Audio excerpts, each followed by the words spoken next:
편안한 오후 보내고 계십니까? 뉴스와이드 이상훈입니다. 오는 30일로 예정돼 있던 윤석열 대통령과 한동훈 대표 지도부와의 만찬이 연기됐습니다. 의대 증원 유예를 놓고 이견을 넘어서 다시 윤한 갈등이 불거진 모양새입니다.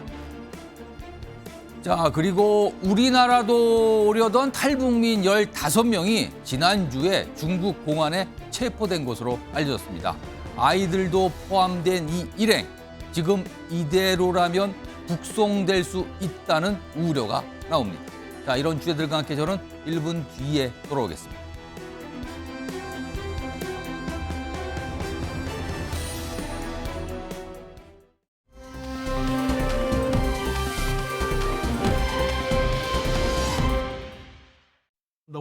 넘어지셔서 이마가 깨졌어요. 새벽에 응급실에 가려고서 22군데를 전화를 했는데도 안 받아주는 거예요. 저 응급실에 갔는데 그러고서 가니까 의사가 없어 아무도. 저희 아버님이 응급실에 실려갔는데 자리가 없어서 입원을 못했습니다. 그래서 뺑뺑 돌다가 개인적으로 지난주에 돌아가셨는데 이런 상황을 한번 거치고 나니까 엄청나게 지금 분노하고 있는 상황이거든요.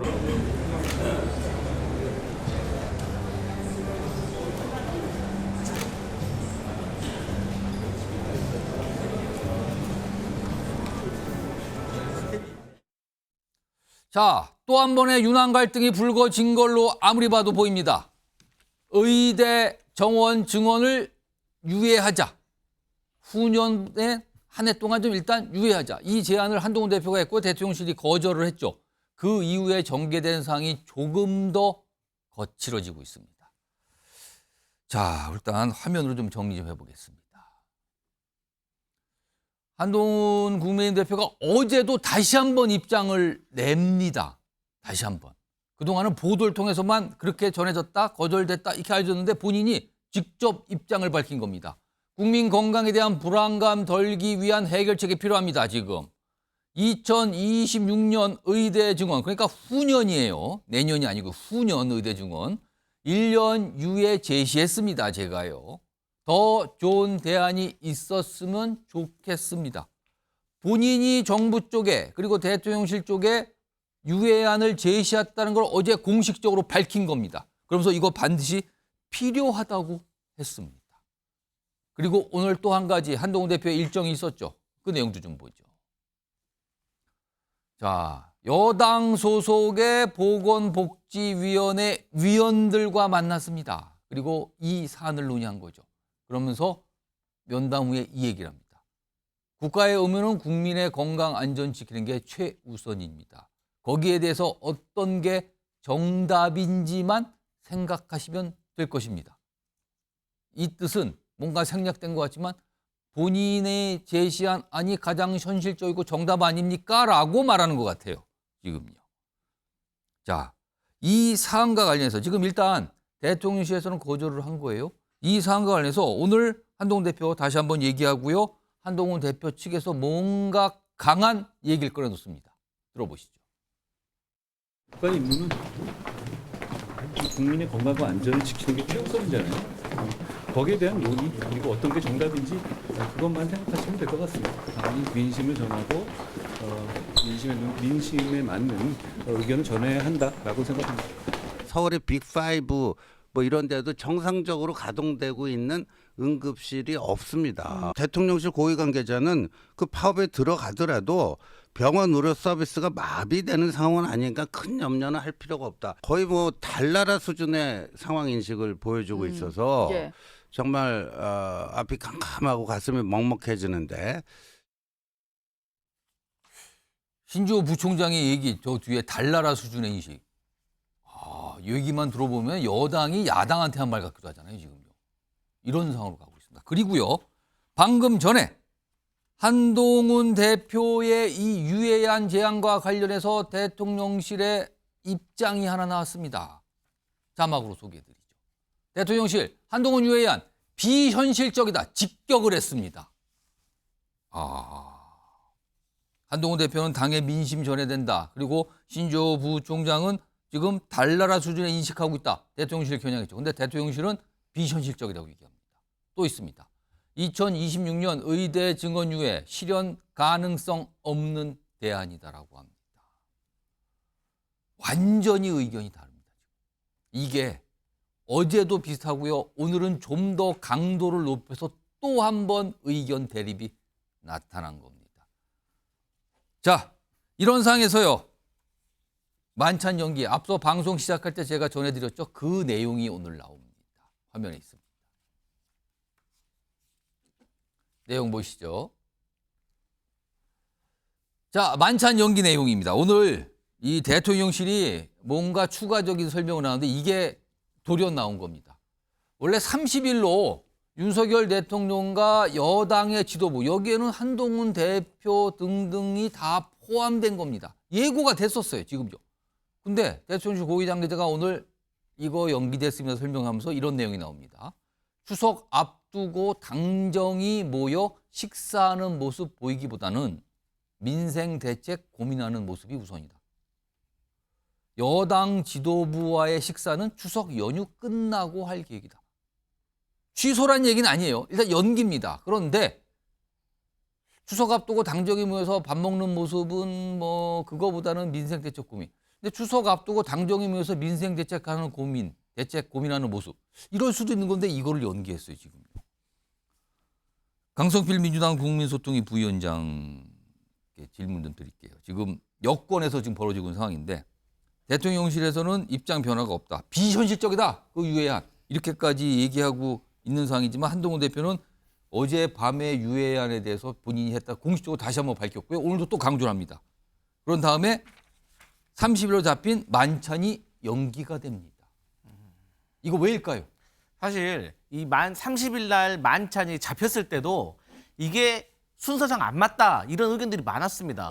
왜냐하면 대통령께서 29일 날 기자회견을 하시는데 예. 그 전에 여당 지도부하고 만나가지고 큰 얘기들을 좀 조율을 한 다음에 29일 날 하시는 게 맞잖아요. 예. 그런데 본인께서 할 말 다 하시고 나서 그 다음 날 만난다. 여당 지도부를 만나시면 여당 지도부하고 할 말이 딱히 있습니까? 그리고 두 번째, 추석 연휴 끝나고 만나겠다라고 한다면 예. 추석을 앞두고 지금 장바구니 물가, 외식 물가, 고유가 이런 거는 여당하고 상의할 필요가 없다? 저는 그렇게 느껴집니다. 오. 그런데 대통령실도 기분이 나쁠 것 같아요. 불쾌할 것 같아요. 왜요? 왜 그러냐? 예. 한동훈 대표나 지금 여당 인사들의 말을 들어보면 지금 대통령실은 국민 건강을 걱정하지 않는 것 같아요. 달나라에 있다고 하잖아요. 근데 어떤 대통령실이 기분 좋겠습니까? 두 번째, 한동훈 대표가 중재안으로 1년 유예안을 제시를 했잖아요. 예. 그럼 제가 궁금한 게 그러면 100번 양보해서 대통령이 한동훈 대표의 안을 받아가지고 1년 유예하겠다라고 하면 전공의들 바로 지금 다 복귀하는 겁니까? 그렇게 약속이 된 겁니까? 그것도 아니잖아요. 그렇죠. 그러니까 이런 것들이 전반적으로 대통령이 운신의 폭을 한동훈 대표가 지금 좁혀가고 있다. 그거에 대해서는 굉장히 불쾌하다 지금. 불쾌하죠. 그러니까 이런 것들을 사전에 조율을 해가지고 뭐가 완벽해졌을 때 대통령이 그래 한 대표 당신이 가서 말하는 게 좋겠어라고 하면 그렇게 하든지 예. 아니면 같이 머리를 맞대지만 또 대통령실에서 발표하는 게 좋을 건지 이런 고민이 있어야 되는데 예. 이런 모든 것들을 한 대표는 공개적으로 던져놓고 말잖아요.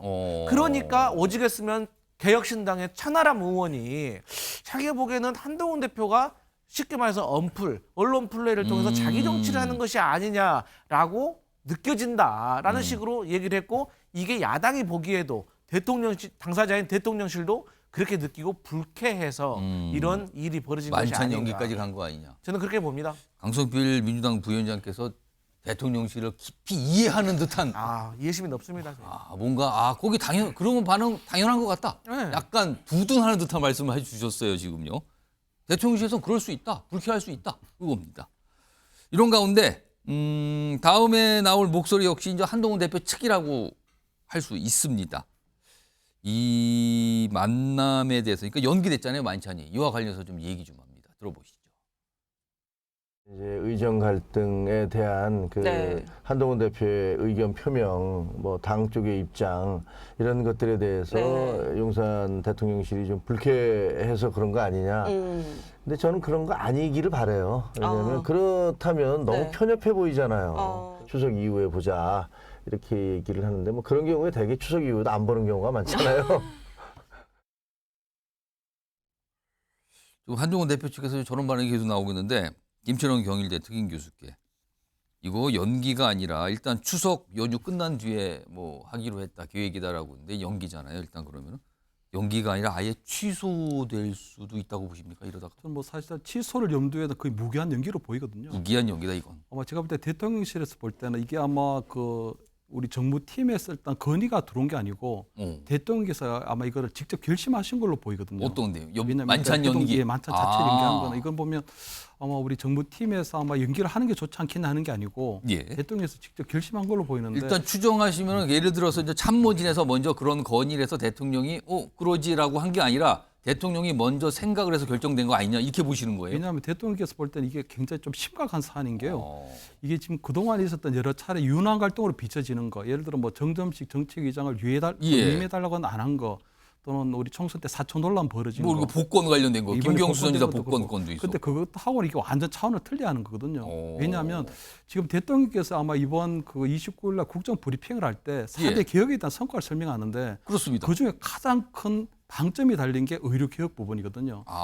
사실 이게 지금 국민 불편이라든가 아니면 국민 불안이 계속적으로 가중되고 있는 상황에서 사실은 윤석열 대통령 입장에서 볼 때는 정권의 명운을 걸어야 되는 사항인데 지금 기자회견 때 그게 아주 중요한 내용이고 뭔가를 얘기하려고 준비하고 있는 상황인데 지금. 그렇습니다. 왜냐하면 지금 어떤 의료판이 계속적으로 장기화되면서 국민 불안이 커지고 있는 건 사실이거든요. 그 과정에서는 한동훈 대표가 충정으로는 이해가 되지만 아마 대통령 입장에서 볼 때는 이거는 일방적으로 너무 의료개혁을 하다 보니 이런 일이 벌어진 거 아니냐. 예. 결국 반대 여론에 힘을 실어주는 그런 행위일 수도 있는 거거든요. 두 번째는 이게 지금 어쨌든 그 정부와 의사단체가 이 대립하고 있는 형국인데 의사단체에 잘못된 시그널을 줄 수 있다는 겁니다. 그동안 의사단체가 계속적으로 의원 그 의사 정원을 반대해왔고 그것들이 역대 정부에서 실패했던 이유는 정부는 의사를 이길 수 없다는 그런 원칙이 있었거든요. 그런데 아마 이번에 여당 대표가 저런 식으로 어설프게 중재에 나서게 되면 의사단체에서 볼 때는 봐라 이거 여당 대표도 결국 중재에 나서네. 그럼 우리의 어떤 주장들이 먹힐 수 있겠네 하는 어떤 굉장히 잘못된 시그널을 줄 수 있거든요. 그렇게 되면 어떤 정부의 협상력이라든가 이런 부분들이 상당히 약화될 수 있고요. 결국은 저는 지금 한동훈 대표가 자꾸 김경수 어떤 사면도 공개 반대하고 이런 것들이 약간 치고 빠지기 하는 약간 그런 차기 대선 주자로서 어떤 이미지 메이킹, 이미지 업을 하고 있는 걸로 저는 대통령실에 충분히 오해할 수 있는 사안이 된다고 보이거든요. 왜냐하면 이번에 광복절 때도 보면 어떤 건국절 논란이 벌어졌을 때 아무런 이야기를 안 했거든요. 아무리 입장 표명을 하지 않고 그렇습니다. 어떤 약간은 국민들에게 어떤 인기 관리가 될 수 있는 인기 발언 이런 것들은 그때그때 툭툭 내던지고 있거든요. 그런 것들이 전혀 대통령실하고 조율이 되지 않은 상태의 위주로기 때문에 대통령실에서는 저렇게 여당 대표가 툭 던져버리면 그 뒷수습을 해야 되고 그 해명을 해야 되고 이런 사태가 벌어지고 있는 거거든요. 그렇기 때문에 아마 저는 이번에 아마 이 반찬 회동 자체가 거의 연기된 부분은 앞으로 굉장히 회복할 수 없는 그런 사태가 벌어질 수도 있고 아마 내일 아마 우리 국민의힘이 연찬회를 하는데 그게 대통령께서도 불참을 한다는 거거든요. 원래는 뭐 수석들은 오늘 간다고 설명했는데 우리 대통령께서 거기를 찾지 않을까라는 전망도 있었거든요. 근데 그런 얘기가 안 나와요 지금 아예. 아마 대통령께서 보통 가셔서 뭐 같이 어퍼컷 세레모니도 하시고 과거에는 갔었어요. 그렇습니다. 그래 하는데 아마 대통령께서 불참한다는 건 그만큼 한동훈 대표에 대한 정치적 불신임으로 보여질 수 있는 부분도 있거든요. 연찬에도 안 가는 거고 만찬도 연기가 되고. 근데 지금 아까 들었지만 한동훈 대표죠. 김종혁 최고위원은 이게 지금 상황이 불편해서 한동훈 불편해서 만찬 미룬 거라면 편협하다고까지 얘기했는데 이건 어떻게 보십니까? 근데 지금 아까 그 심지어 우리 그 전략기획 부총장도 그렇고 지금 우리 그 한동훈 대표를 둘러싼 우리 측근 인사들이 어떤 대통령실에 보이는 저런 공개적인 인사들이 굉장히 자극적이거든요. 약간 어떻게 보면 표현들이 강해요. 굉장히 자극적이고 지금 대통령실하고 어떤 차별화를 그분들이 앞장서서 하는 것처럼 비치고 있는데 아마 이런 여러 가지 것들이 묻어서 저는 내일 연찬회 때 아마 대대적으로 아마 친윤계 의원들이 한동훈 대표를 향해서 아마 공개 저격할 수도 있다. 그래서 아마 우리가 전당대회 때 보면 한동훈 대표에 대한 어떤 그때 김옥균 프로젝트 이런 얘기들이 막 나오고 그랬었는데 아마 저는 이준석의 양두구육 사태까지도 벌어질 수 있는 그런 여러 가지 개연성들이 서서히 만들어지고 있다. 이렇게 보입니다. 내일 윤석열 대통령의 국정브리핑 기자회견 형식이죠. 그리고 국민의힘은 정치인들 의원들이 모이는 연찬회. 근데 이 연찬회에서 친윤과 친한계의 또 다른 격돌이 나올 수도 있는 거 아니냐 이런 전망이신데요. 지금 대통령실에서 만찬 연기 오늘 입장 냈죠. 연기합니다. 추석 끝나고 하시죠. 지금 할 때 아니에요라는 설명이지만 이게 뭔가 불쾌감이 묻어나는 거 아니라고 좀 다 해석하고 있어요. 이런 와중에 이 만찬 연기한다고 이 내용을 통보하는 거 가지고도 이게 또 묘해집니다. 화면 좀 보겠습니다. 자, 오늘 대통령실 뭐 만찬 연기하면서 당과 서로 상의하는 과정에서 결정됐습니다. 그렇다면 당이 누굽니까? 누구하고 상의를 했다는 거냐? 일단 추경호 원내대표 측에서는요. 오늘 오전 8시쯤에 연락이 와서요. 뭐 만찬 연기 뭐 하기로 했어요. 라고 설명을 합니다. 대통령실에서 만찬 연기 관련 연락이 왔다. 그런데 막상 주요 당사자인 한동훈 대표 들은 거 없는데요. 대표 비서실장은 연락 못 받았는데요. 그러면은 여기서 말하는 당은 원내대표 측이 되는 거예요. 결과적으로. 이와 관련돼서요. 한동훈 대표 오늘 이야기가 있습니다. 들어보겠습니다. 30일 대통령실 만찬 연기된 게 원내대표 라인에만 먼저 사전 통보됐다라는 보도가 나와서요. 그거 모르겠고 제가 따로 얘기 들은 건 없는데요. 김종욱 전 청와대 행정관. 네. 연기 통보가 추경호 원내대표한테만 간 것 같고 한동훈 대표는 모르는 얘기고요. 그리고 대표 비서실장도 모르는 얘기예요. 이거 무슨 상황입니까? 이건? 뭐 제가 볼 때 이건 예견된 것 같은데요. 전당대회 끝나고 난 다음에 당선된 김재원 최고위원, 예. 김민전 최고위원이 뭐라 그랬습니까? 최혜병 특검법 문제 관련해서 당대표가 마음대로 할 수 있는 거 아니에요. 이거 원내대표가 해야 되는 겁니다. 이걸 건드리면 안 됩니다라고 이미 예고를 했었죠. 근데 이 문제 같은 경우 추경호 원내대표가 뭐라고 얘기했느냐? 의료대란 문제 관련해서 유예논의 없었다. 예. 그러면 소위 한동훈 당대표와 추경호 원내대표가 아무런 얘기도 안 했다는 거예요. 이 문제 관련해서. 그다음에 의료개혁 한치 흔들림 없이 진행해야 한다. 예. 대통령실에 무게를 실어준 거죠. 대통령실과 거의 같아요. 정부 추진 정책 전적으로 동의한다. 당은 함께할 생각이다. 그러니까 제가 볼 때 당은 두 개가 있는 거죠 지금. 아니 그럼 국민의힘 안에 두 당이 있다. 그러니까 추경호 원내대표 말에 의하면 이런 게 유예에 대해서 협의된 적이 한 번도 없었고, 소위 국민의힘은 전적으로 대통령실의 입장에 동의한다라고 예. 얘기를 한 거니까. 그리고 그렇게 얘기한 사람에게만 전화가 간 거잖아요. 만찬 연기됐습니다. 그쪽에만 전할게요. 이쪽은 뭐. 그렇다면 이 문제와 관련해서 한동훈 당대표랑은 협의할 생각이 없다. 라고 하는 시그널을 준 것 같고요. 저는 한동훈 당대표와 그 주변에 계신 분들이 예. 이 최근에 의료대란 문제 같은 경우는 그냥 이건 의료대란 문제가 저는 아니라고 생각해요. 뭐냐면 적어도 이 문제와 관련해서 대통령이 뒤로 밀리는 순간 저는 레임덕이라고 판단하는 거예요. 아니 이걸 만약에 대통령이 얘기했는데 뒤로 뺀다? 예. 한동훈 당대표 말에 의해서 그 순간 레임덕입니다. 그러면 이것만 끝나는 게 아니고요. 예. 최혜병 특검법, 그다음 대통령 부인 문제 계속 밀려올 수밖에 줄줄이 없고 있다 지금. 실제적으로 이러면 제가 볼 때는 대통령은 아무런 일을 할 수가 없어요. 전 이걸 안다면 충분한 내부 협의를 거친 이후에 스텝을 밟아서 한 단계 나가야 되는데 툭 하고 나온 상황이잖아요. 예. 저는 그러면은 앞으로 대통령과 대통령실은 한동훈 당대표랑 이런 긴밀한 핵심 현안에 대해서 논의를 해야 될 이유가 없게 되는 거죠. 그러니까 밥도 그냥 추경호 원내대표한테만 우리 그날 밥 안 먹으니까 약속 깹시다라고 얘기를 하고 여기는 알아서 하세요 얘기를 해버린 거니까 얘기할 생각이 별로 없다. 이거 제가 볼 때는 되게 중대한 시그널입니다. 말씀하신 것처럼 저는 내일 연찬회에서 소위 이 친윤 그룹으로 얘기되는 분들이 어떤 발언을 하실지에 대한 수위 이걸 제가 좀 잘 지켜봐야 될 거라 생각이 듭니다. 친윤 그룹들이 지금 뭔가 고민을 하고 있는 걸까요? 내일을 위해서? 만찬이 연기가 됐고 그 연기 통보는 추경호 원내대표 쪽에만 전달이 된 것 같고 한동훈 대표는 아까 들어보셨지만 모르겠는데요. 이렇게 되고 있는 겁니다. 이런 상황에서요. 박상수 국민의힘 대변인 많이 기다리셨습니다. 제가 이 질문을 좀 들어볼게요. 지금 한동훈 대표의 이 의대 증원, 그러니까 후년에 있게 될 그 의대 증원에 대해서는 유예하자는 안, 그게 이제 제시가 되면서 시작이 된 건데 이거와 별도로 지금 보건복지부 차관, 그러니까 이번에 의대 증원안을 강력히 추진하고 있는 주무 차관이에요. 보건복지부 박민수 보건복지부 차관 교체를 여당 내에서 검토 중이다 이런 보도도 나오고 있고요. 그거와 관련해서 대통령실은 전혀 검토한 바 없다라고 또 딱 잘라서 말하는 상황이 발생했어요. 지금 이 건, 차관 교체권, 여당 내에서 얘기가 나오곤 있습니까 지금?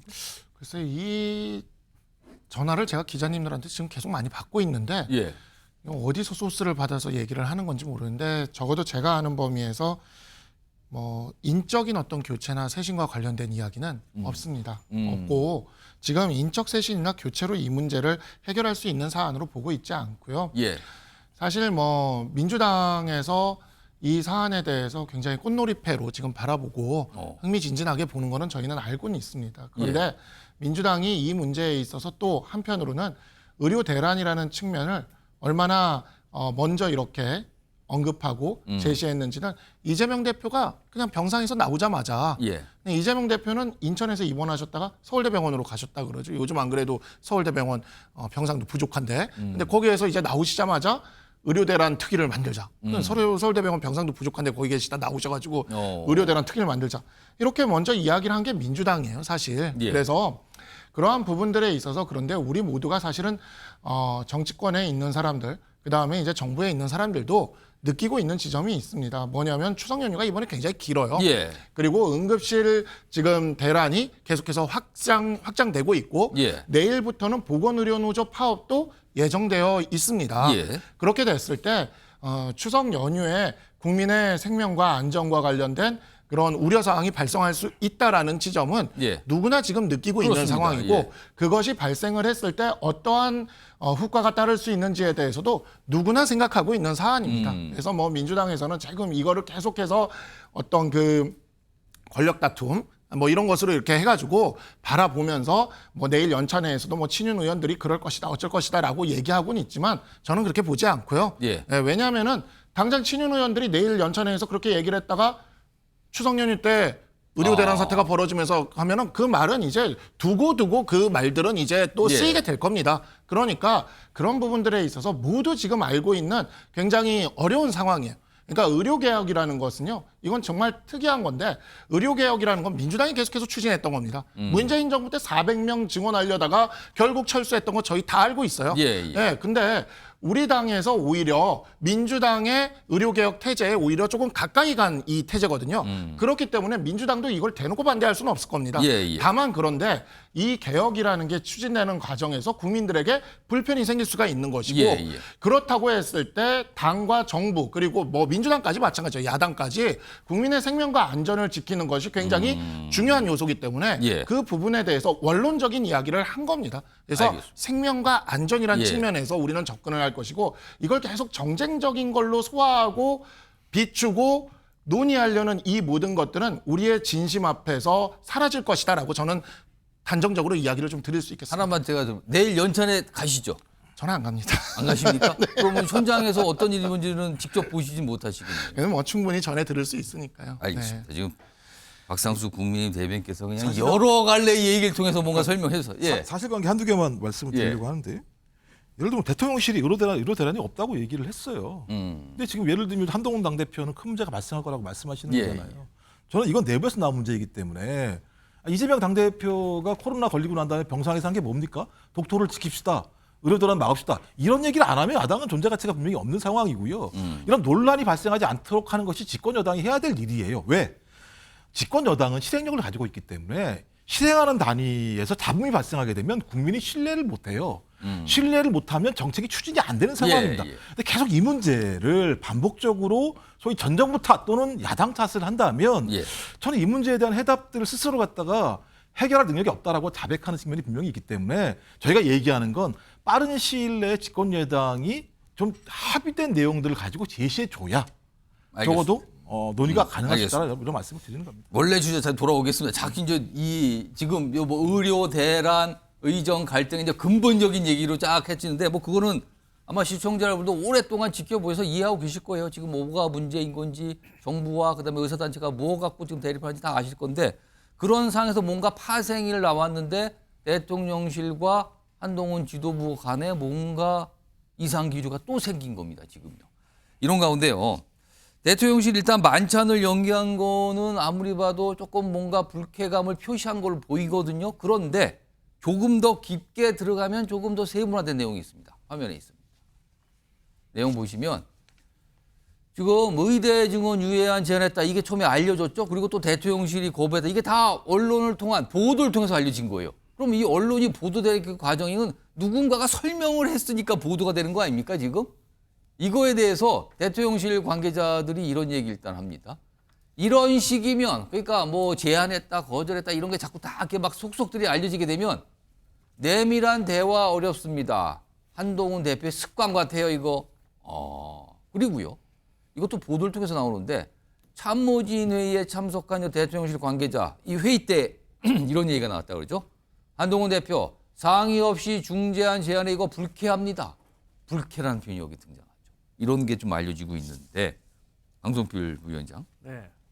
그러면은 일단 대통령실은 이 내용은 차치하 두고요. 네. 한동훈 대표의 저런 언론 플레이가 지금 불쾌하다는 반응을 보인 것 같은데 한동훈 대표의 습관 같다 이런 말까지 나왔거든요. 이거 어떻게 보십니까? 네, 맞습니다. 한동훈 대표는 일단 공개하는 것을 좀 좋아하시는 것 같아요. 그 예로 따져보면 비대위원장 하실 때 비대위원장 사퇴하라고 했다고 공개하셨잖아요. 그다음에 또 전당대회 중에 패스트트랙 공소 취소하라고 또 나경원 그 후보가 했다고 또 말씀하셨잖아요. 덜컥 나온 거죠 토론 네. 중에. 또 중간에 대통령께서 김건희 여사 사과할 필요 없다 뭐 이런 말도 하셨고요. 최근에도 여야 대표는 생중계로 하자 공개하자 이렇게 하시더니 또 박단 위원장도 제가 알기로는 비공개를 전제로 만나기로 했는데 그게 어쨌든 알려졌어요, 공개가 됐어요. 어떻게든. 그러니까 박단 위원장이 기분 나쁘다라고 했어요. 그런데 이제 또 대통령실 중재안까지 전달했다. 그러니까 한동훈 대표께서는 이렇게 공개하시는 걸 매우 좋아하시는 것 같아요. 그러니까 이것은 왜 그럴까라고 생각을 해보니까 되게 정치를 쉽게 생각하시는 것 같아요. 그러니까 과거의 정치권에서 예민한 의제에 대해서 예. 사전 조율을 통해서 극적 타결하는 것을 국민께 보여줌으로 인해서 그 효과를 극대화시켜 왔거든요. 예. 그러니까 원래 의외성이 있었을 때 받는 사람, 듣는 사람은 더 충격이 크거든요. 하지만 만난다고 불을 다 지펴놨는데 만약에 결렬이 되면 예. 그 부정적인 충격도 크기 때문에 이 정치권은 만나는 사람들이 서로의 데미지를 최소화시키기 위해서 이게 사전 조율을 해왔는데 예. 한동훈 대표께서는 아직 정치를 시작한 지 얼마 안 되셔서 이러한 어떤 절차에 대해서 좀 쉽게 생각하시는 거 아니냐. 그래서 조금 상대방을 조금 더 배려하는 마음을 가지셨으면 좋겠다. 이런 생각해 봅니다. 지금 이와 관련해서 뭐 여러 가지 잠깐 말씀할 길 드릴게요 지금요. 지금 이게 뭔가 좀 묘하게 가고 있으면서 지금 이게 과거에 한번 봤던 갈등 국면이 또 불거진 거 아니냐는 시각이 좀 지배적이에요. 이런 상황에서 지금 이 한동훈 대표가 제시했다는 이 유예안과 관련해서요. 이것도 좀 당내에서 뭔가 설명들이 조금 다르게 나옵니다. 그 목소리 좀 들어보겠습니다. 그 유예와 관련해서 구체적으로 사전에 심도 있게 상의를 하거나 그런 적은 없었습니다. 의료 개혁은 한치도 흔들림 없이 진행이 되어야 된다 하는 데 대해서는 저는 정부의 추진 방침에 전적으로 동의를 하고 그리고 당도 함께 할 생각이다 하는. 최고위원 중에는 이뇨한 최고위원과 긴밀하게 의견을 나누신 걸로 알고 있고 또 정책위장과도 긴밀하게 소통하셨고 논의와 소통을 통해서 나온 중재안으로 알고 있습니다. 그러니까 이 유예안이 어떻게 나왔냐. 근데 추경호 원내대표는 뭐 상의한 바 없는데요. 근데 지금 장동영 의원, 한동훈 대표 측이라고 대표로 꼽히신 분인데 이뇨한 최고위원, 근데 정책위의장하고 소통해서 얘기한 겁니다. 뭐 이렇게 나옵니다. 지금. 자, 그러면 지금 이게 근본적으로 뭔가 바라보는 시각의 차이일 수도 있어요. 화면으로 좀 정리해서 만들어봤습니다. 지금 가운데 보면 의대 증원 유예안 제시가 있죠. 한동훈 대표가 윤석열 대통령 쪽으로 제시한 거잖아요. 근데 이제 거절이 됐죠. 근데 같은 사안인데 다르게 본다. 일단 대통령실을 중심으로 지금 한동훈 대표가 이거 자기 정치하는 거 아닙니까? 이런 강한 의구심이 있는 것 같아요. 반면에 한동훈 대표나 한동훈 대표 측은 아니 이거 지금 상태가 심각하니까 중재자 역할 좀 하라는 건데 왜 그럽니까 지금? 자기 정치와 중재자. 완전히 다른 시각을 보이고 있습니다. 박상수 국민의힘 대변인. 이거 시각 차이가 분명히 있어 보이는데 이거 접점이 좀 나오겠습니까? 이거? 그러니까 저는 지금 되게 많은 언론들에서 한동훈 대표 측에서 이거를 흘렸다라는 걸 마치 정설처럼 이야기하는 게 저는 잘못됐다. 이 얘기를 좀 말씀을 드리고 싶고요. 사실 이 부분 의정 갈등이 이게 하루 이틀 문제가 아니죠. 예. 우리가 당에서 이러한 부분에 대해서 들여다보고 얘기하기 시작한 지는 꽤 오래됐습니다. 예. 다만 한동훈 대표는 그렇게 생각을 하고 있었어요. 그러니까 정부가 뜻을 가지고 추진하는 의료 개혁이고 그러한 것에 대해서 당은 받쳐줘야 된다. 예. 다만 만약에 이게 국민의 생명과 안전을 위협하는 어떠한 상황이 펼쳐졌을 때 당은 그러한 부분에 있어서 마지막 보루가 돼야 된다. 정부에게 길을 열어줄 수 있는 마지막 보루가 돼야 된다. 그래서 사실 우리가 놀라울 정도로 전당대회 이후부터 의정 갈등 문제에 대해서 민주당에서 그렇게 의료 대란이니 뭐니 뭐 방송 나와서 얘기해도 우리 다 조용했습니다. 그 부분에 있어서는 제가 말씀드렸어요. 민주당도 아마 알 겁니다. 그랬다는 걸. 근데 지금 시점은 사실 아직은 정부에서 개혁을 추진할 수 있는 여력이 남아있는 시점이라고들 생각했던 시점이에요. 그런데 이제 고위당정에서 얘기가 나왔고 고위당정에서 어느 정도의 의견이 모인 상황에서 이게 전달이 된 것이고 그런 과정에서 이것이 언론의 보도로 나와버린 건데 이 언론의 보도로 나왔을 때도 제가 이거는 꼭 말씀을 드리고 싶은 게 뭐냐면 그날 그 모 방송사에서 보도가 나왔을 때 저한테 기자들이 전화가 엄청나게 왔어요. 그날 밤에. 대변인이니까 전화가 오죠, 당연히. 굉장히 많이 왔는데 한동훈 대표한테 제가 직접 물었습니다. 이거 어떻게 대응해야 되냐고. 직접. 그랬더니 비공개적으로 했던 이야기이기 때문에 확인해 줄 수 없다고 하라고 얘기했어요. 분명히.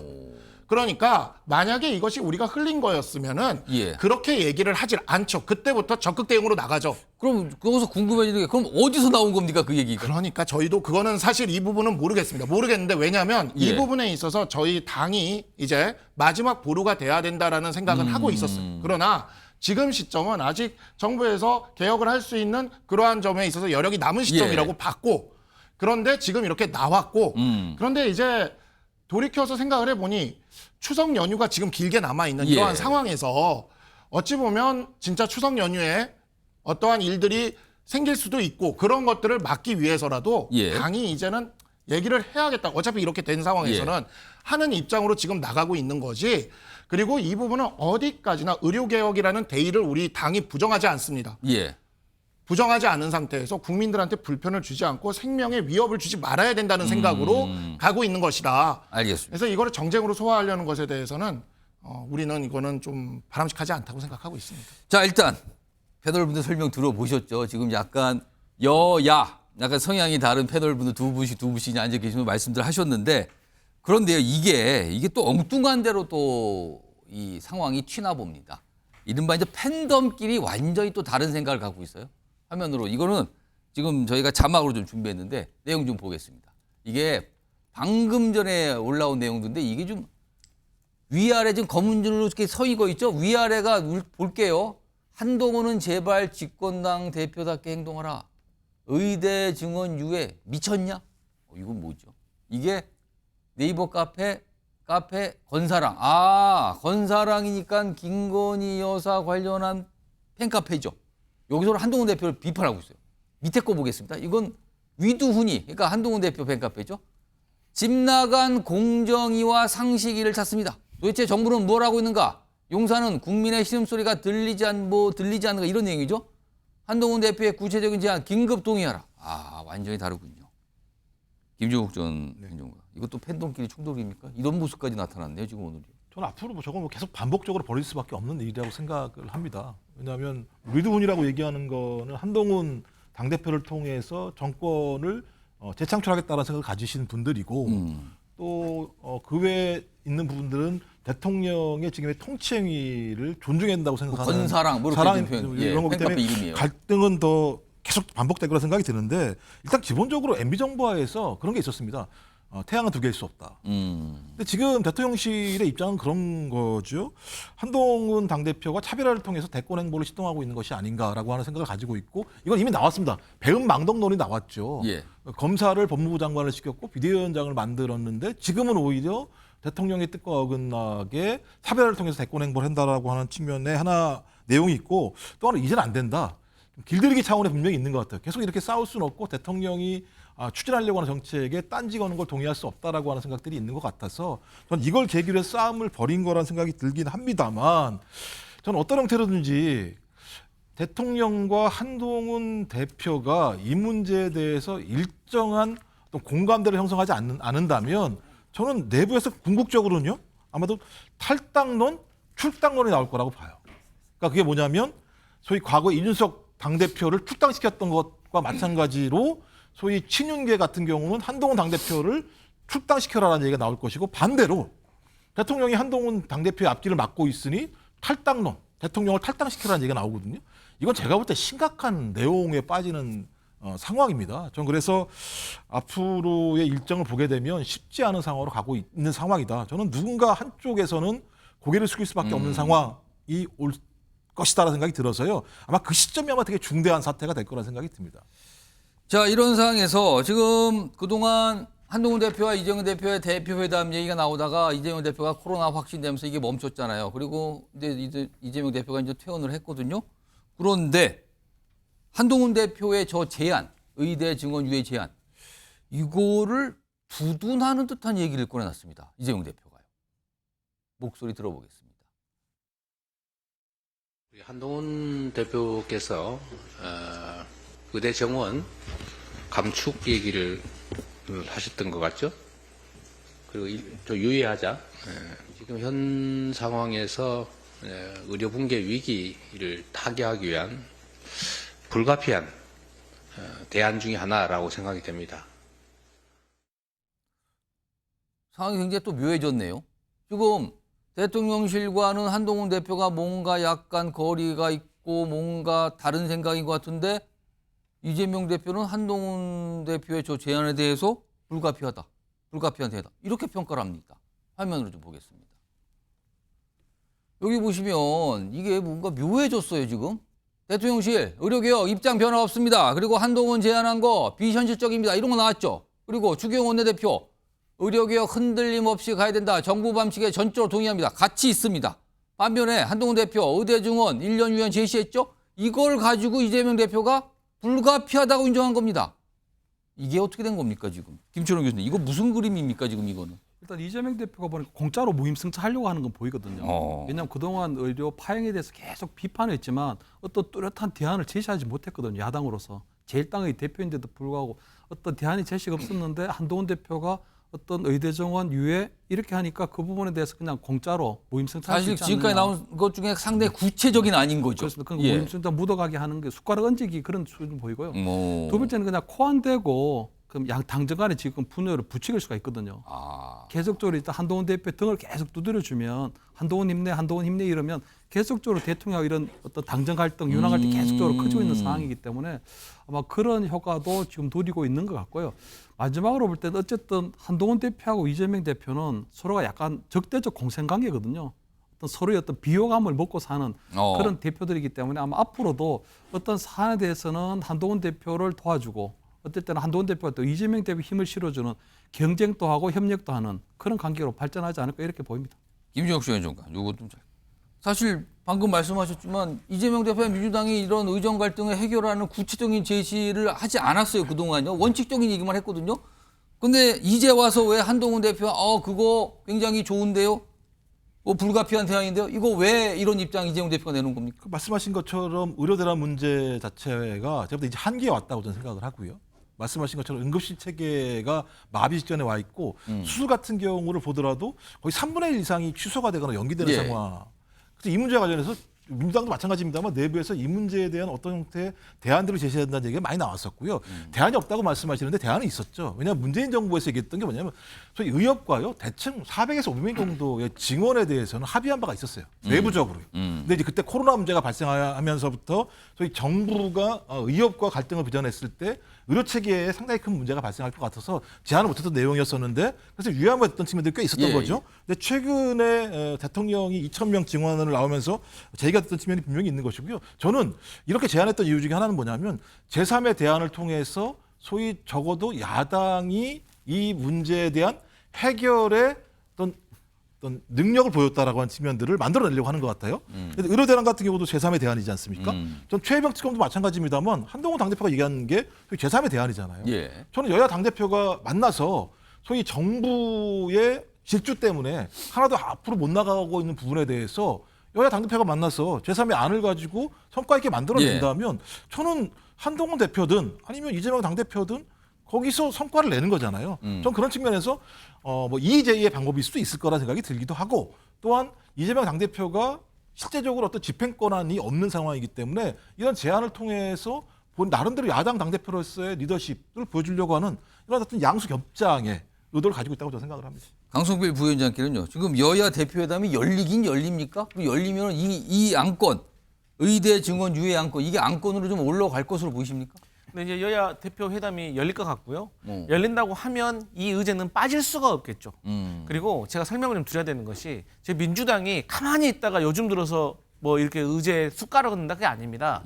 총선 전에는 이게 안 그래도 정부하고 의료업계하고 갈등이 큰데 예. 민주당이 이걸 자칫 잘못 끼어들면 중재를 하는 게 아니라 선거를 앞두고 이것을 이용하려는 것처럼, 그러니까 대통령실이 이 문제를 해결 못하는 걸 돋보이게 해서 이용하는 것처럼 오해받을까 봐 예. 저희가 일부러 참전하지 않은 것이고요.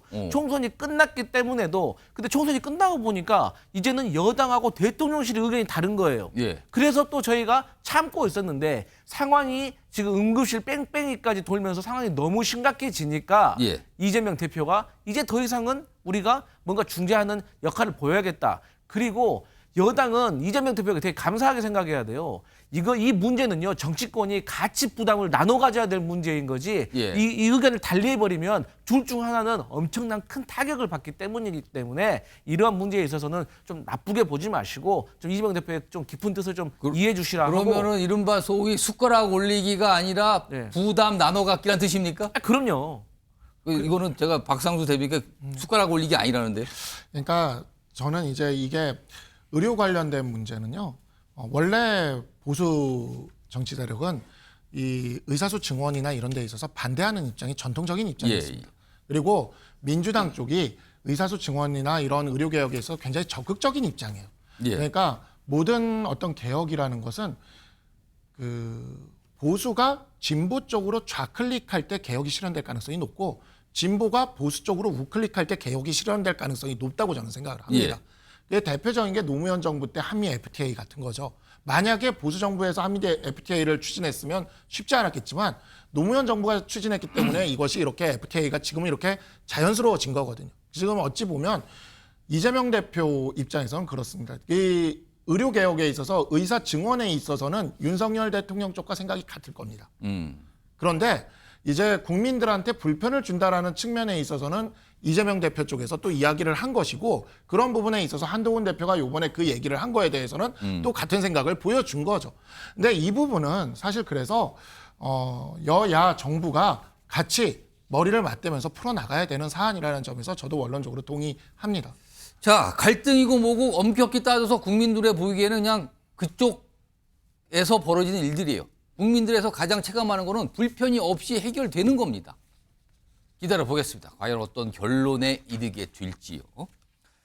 자, 이런 상황에서요, 오늘 국회에서 몇 가지 법안이 처리됐는데 가장 주목을 받은 법안이 하나 있었죠. 오늘 본회의 통과됐습니다. 그 내용 좀 다뤄볼 텐데요. 키워드 보시죠. 왜 달라졌나? 그러니까 이게 법안이 뭐가 통과되는데 그 법안에 대한 입장이 바뀌었다는 거네요, 지금요. 오늘 통과된 법안 중에 간호법 제정안입니다. 새로운 법을 만든 거예요, 이번에.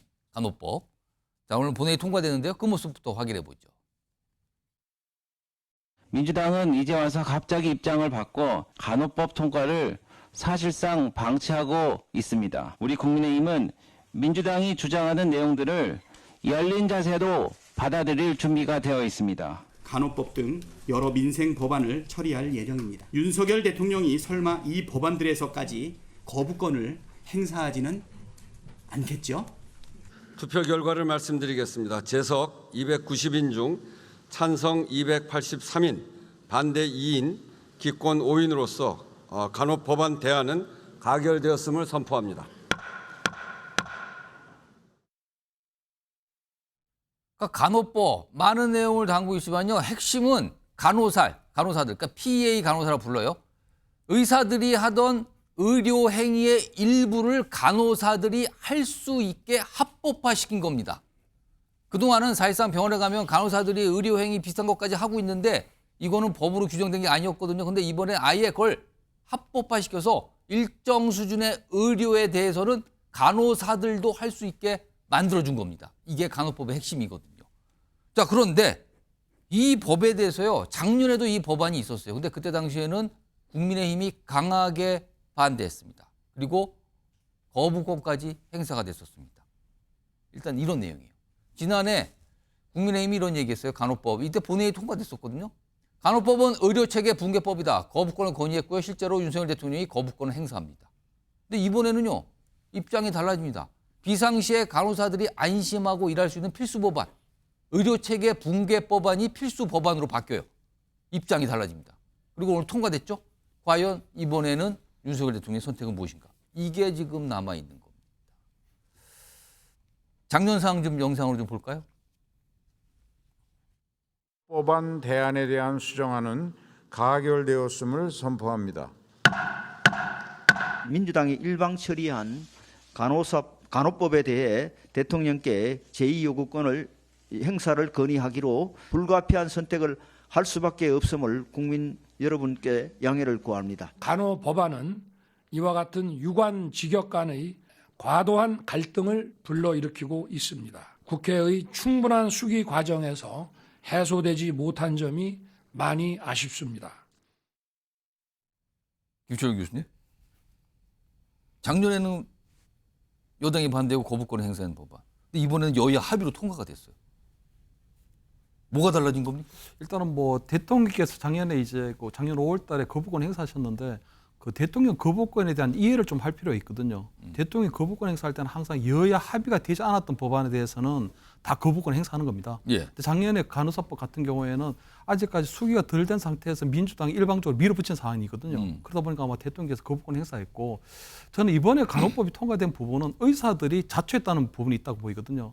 작년에 저 간호법이 내기 그때만 해도 이렇게까지는 아니었다. 사실 의사들이 저 간호법 제정에 반대를 하면서 그때 부분적인 파업이 있었습니다. 벌써. 예, 그래서 그런 것들이 아마 굉장히 큰 의료 대란으로 번져가는 수도 있었기 때문에 어떤 그런 직역 갈등을 조금 아직까지는 좀 더 많은 논의를 통해서 해야 된다. 그래서 그때 나온 평가가 의료 체계를 붕괴시킬 수 있다 이런 지적이 있었는데 그렇습니다. 지금은 의사 단체들 하는 걸 보니까 그러니까 안 되겠구나. 의사 단체들이 지금 전공의도 돌아오지 않고 하니까 이런 의료 파행들이 계속적으로 장기화될 가능성이 있기 때문에 오히려 그 의료 대란을 막기 위해서는 저 진료 보조 간호사가 진짜 역할이 중요하거든요. 왜냐하면 수술실에서 저분들이 어떤 수술에 대한 설명, 그다음에 환자에 대한 어떤 개복, 나중에 봉합 이런 여러 가지 것들 사실상 실질적으로 수술실에서 전공의를 대체할 수 있는 그런 숙련된 간호사들이기 때문에 이분들이 지금 꼭 필요한 상황이거든요. 그렇기 때문에 아마 이 부분에 있어서는 아마 전격적으로 여당에서도 동의를 하고 야당에서 한 부분이 있고, 또 하나는 그때 간호법에 하나 문제됐던 게 PA 부분 말고 그 모든 국민은 지역 사회에서 간호 혜택을 받을 권리가 있다고 한 부분이 있는데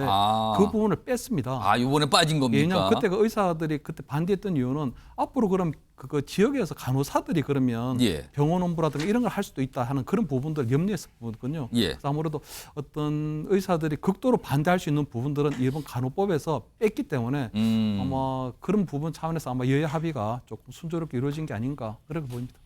박성수 대변인, 지금까지 뭐 작년과 달리 지금 국민의힘에서 뭐 거부권 행사 이런 것도 없고 이거 여야 합의니까요. 그럼 윤석열 대통령도 거부권 행사는 이번에 없다고 봐도 되는 겁니까? 저는 없을 거라고 보고요. 지금 의사 단체가 극한 대립으로 의사 단체도 갔죠.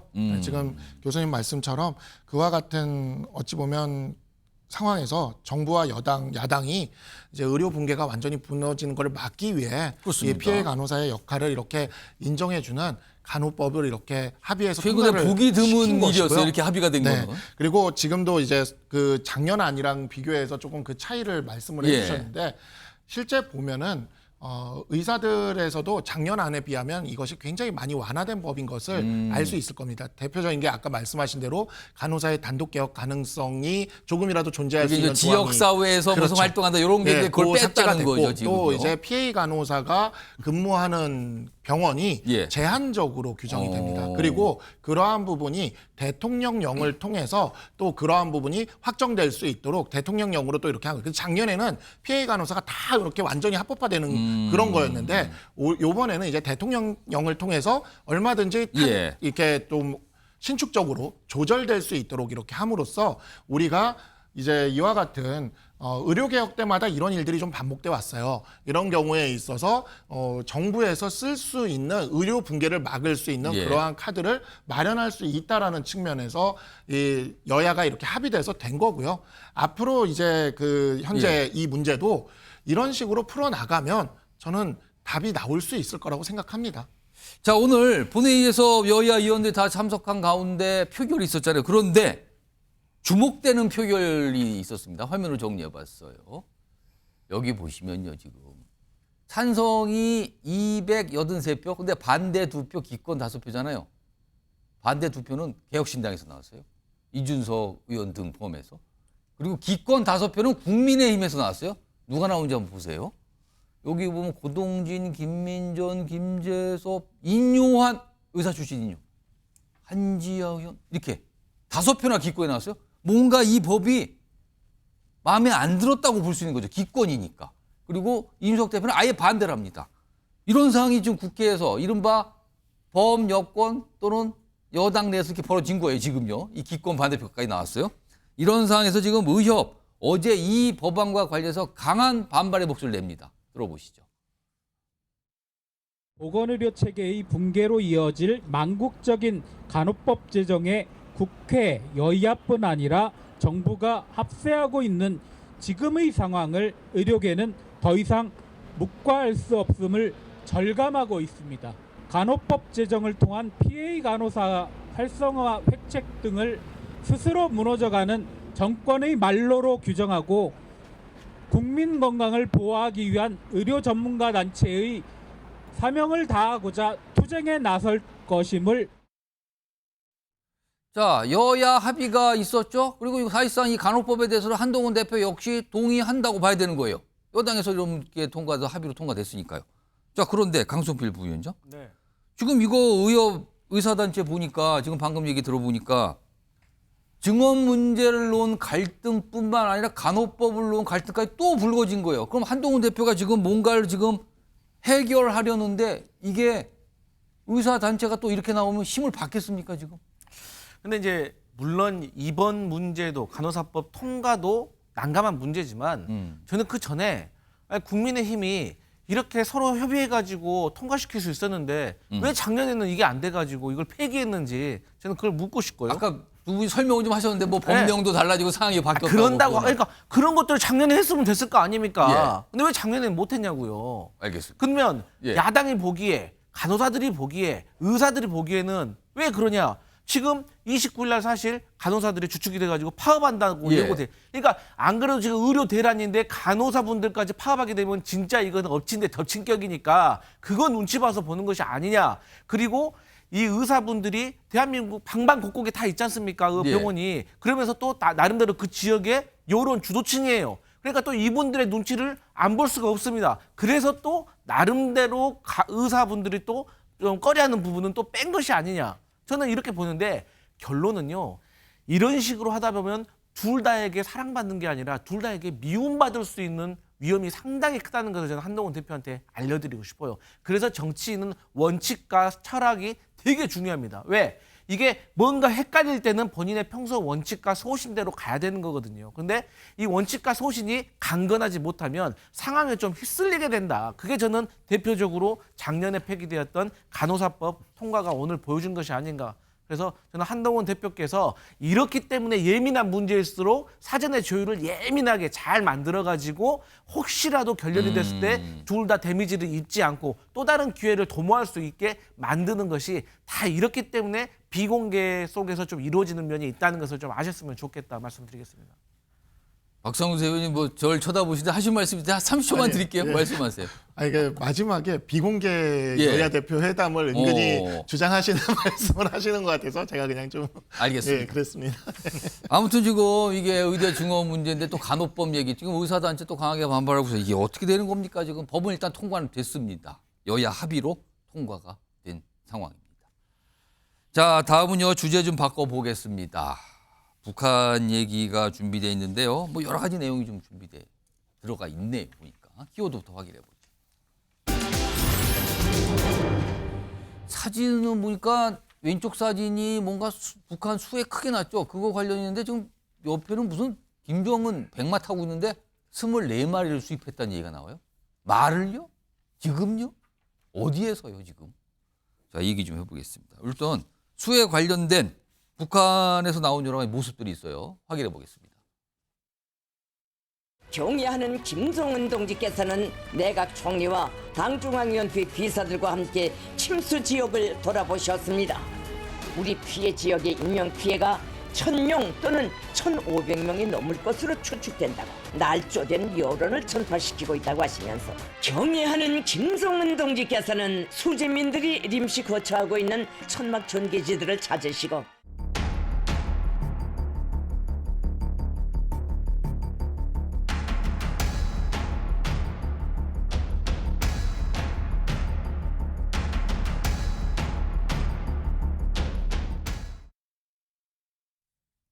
북한 매체나 김정은 얘기 들어보면 뭐 수해 복구 잘 되고 있고 뭐 이재민들 잘 보살핌 받고 있고 그런 걸로 나오잖아요. 근데 진짜 그런지 모르겠어요. 화면으로 정리해 보겠습니다. 내용 보시면 수해 발생 한 달째 복구 작업 열악 지금 보면은 뭐가 장비는 없고 뭐 손으로 하는 것 같단 말이에요. 그리고 뒤에 보면 뭐 다 무너졌는데 그대로예요 지금요. 지금 이 통일연구원 관계자의 설명인데 맨손으로 복구를 해야 되는 상황이다. 선전선동대 동원에 노래를 부른다. 지금 복구를 해야지 노래를 부른다고 답니까 지금 맨손으로 지금요. 아, 이거 뭐 깝깝한 상황이군요 지금 북한이요. 뭐 저런 모습이 있답니다. 계속 나온답니다 지금요. 아무리 감추려 해도 새 나옵니다 지금 자꾸만 저런 게. 이런 상황에서 아까 방금 전에 키워드로 보는데 무슨 말 얘기가 나왔어요. 그게 뭘까요? 화면 좀 보겠습니다. 지금 북한 안 좋죠? 당연히 경제 안 좋습니다. 식량도 안 좋고요. 다 안 좋고 수해까지 났어요. 근데 지금 이게 뭡니까? 김정은 에마또 수입이요? 러시아에서 지금 이게 뭡니까? 이게 오를로프종, 이게 굉장히 좋은 종자인가 봅니다. 이 품종 24마리를 수입했는데 가격이 뭐 대단하답니다. 이거는요. 북한에서 백마 참 좋아하죠? 근데 아무튼 이런 걸 포함해서 24마리 김정은 태우고 백두산을 달린 그런 종인데 또 수입을 했답니다. 그럼요. 이 말과 관련된 영상 좀 확인해 보겠습니다.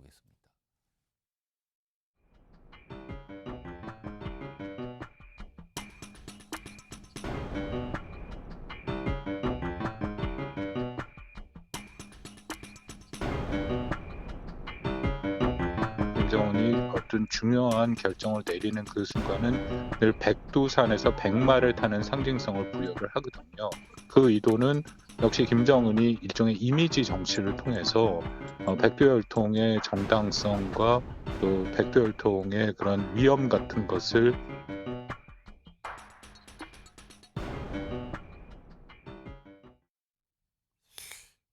북한 관련된 공부를 좀 많이 하신 김종욱 전장님께 질문 드려야겠어요. 지금 북한이 굉장히 어려운 상황이에요. 수혜도 나고 말도 못하는 상황인데 러시아에서 이제 고가의 말을 24마리가 굉장히 많이 수입을 한 건데 아니 왜 이렇게 말에 집착하는 겁니까? 일단 북한 사회 특히 사회주의 같은 경우는 상징 정치라는 걸 활용을 합니다. 예. 그러니까 다 보셨겠습니다만 엄청난 경기장에다가 사람들 행렬을 하고 열병하는 방식을 통해서 소위 그런 어떤 상징적 기법 자체가 김정은이라고 하는 지도자들을 투영해내는 상징 조작을 해내는 거거든요. 말씀하신 것처럼 백마라고 얘기하는 건 백두혈통으로 제기되고 있는 소위 말하는 김일성 가계를 상징하고 있는 하나의 또 상징물인 거죠. 그러니까 2022년도인가에도 말을 갖다 수입했다 그러고. 근데 또 저렇게 또 대량으로 수입을 하고. 저 말이라고 하는 것이 일정한 시간이 지나게 되면 새로운 말이 필요한 거고요. 또 하나가 북한 사회 같은 경우는 어떤 구조가 있냐면 충성과 호의 구조가 있습니다. 그러니까 소위 외화벌이를 하는 군이나 이런 소위 당원들이 소위 그 김정은에게 충성을 시연하는 방식이 저런 것들을 수입을 통해서 보여주면 소위 김정은은 이 보답을 받고 그들에게 정치적인 자본을 갖다가 나눠주는 방식이. 아니 그래서 돈 많이 주고 사야 되는 거잖아요. 돈인 상관없는 거죠 여기서. 가능한 조치가 있다라고 얘기하면, 그러니까 북한 사회에 이렇게 작동하는 메커니즘 자체가 오랫동안 지속돼 왔었기 때문에 뭐 여기서야 이런 수해 상황에서 어떻게 저런 일을 지도자가 할 수 있어라고 얘기할지 모르겠습니다만. 이건 상상 못하는 일 아니에요? 저러면 당장 잘리죠. 나중에 보면 지지율이 떨어지고. 하지만 저 사회에서는 저렇게 진행되는 것 자체가 거의 상례화되어 있는 수준이기 때문에 저는 가장 중요한 부분들은 김정은 리더십을 어떻게 확고하게 할 것인가가 소위 북한 사회 작동의 가장 제일적인 의미다. 거기에 상징으로서 소위 백마라고 하는 말이라고 하는 것이 등장하는 거기 때문에 우리 남쪽에 있는 국민들 입장에서는 도대체가 이해가 안 되는 건데요. 아마 북한 사회의 주민들한테 물어보면 이쪽을 이해하지 못한다고 얘기할 겁니다. 당연한 거 아니냐고 그쪽에서 얘기할 겁니다. 우리로서는 이걸 뭐라고 할까요? 이걸 기괴하다 할까요? 단순히 이해가 안 된다고 할까요? 그걸 좀 넘어가는 것 같기도 하고 그렇습니다. 이런 상황에서요, 지금 탈북민 15명이 중국 공안에 체포됐다는 얘기가 좀 나오고 있어요. 일단 관련된 영상이 좀 준비되어 있거든요. 확인해 보겠습니다.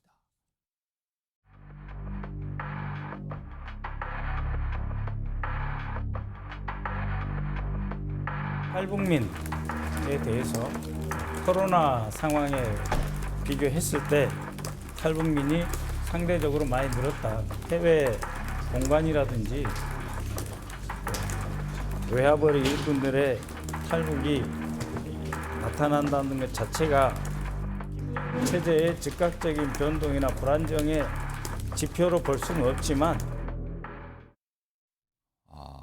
화면을 정리해 보겠습니다. 지금 이게 어떤 이제 매체를 통해서 지금 알려지고 있거든요. 이게 이런 뭐 겨레올 통일연대, 북한 관련된 인권 단체인데 이게 지금 보면 중국하고 동남아시아 접경지거든요. 여기가 주로 이제 루트죠. 탈북 루트 중에 하나인데 탈북 여성 13명과 어린이 2명, 중국 인난성 쿤밍에서 21일경 공안에 체포됐다.